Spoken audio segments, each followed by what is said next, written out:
Kaj bi naredili drugače, če bi vedeli, da vas nihče ne bi obsojal? Moje ime je Aleksandar in današnje coaching vprašanje vam bo nalilo resnico v kozarec. Zakaj? Zato, ker dostikrat ljudje razmišljajo, da bojo nekaj naredili ali pa ne bojo naredili in se vedno ozirajo znova na mnenje drugih ljudi. In v resnici, če to počnete tudi vi v vašem življenju, znova in znova, če je to glavna ovira, zakaj ne naredite premika, preboja v življenju, pomeni, da živite življenje ne tako, kot si sami želite, temveč tako, kot si želijo drugi. Kaj bi naredili, če bi vedeli, da vas nihče ne bi obsojal?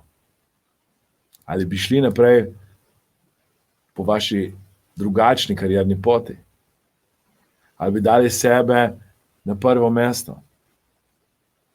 Ali bi živeli ta svoj potencial, ki ga imate v sebi? Bi napisali knjigo?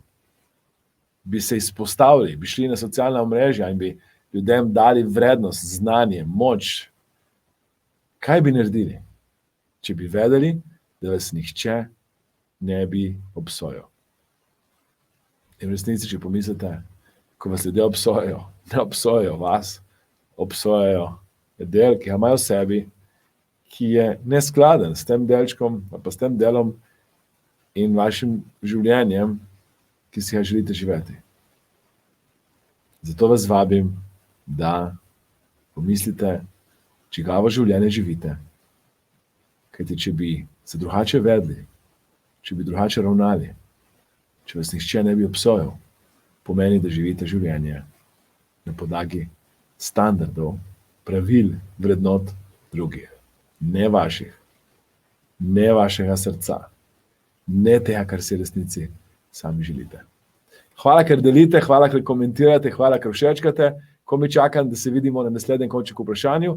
Do takrat delite, kliknite, všečkajte, komentirajte in mi pomagajte, da pomagam večjemu številu ljudi. Ostanite pozitivni in se vidimo na naslednjem coaching vprašanju.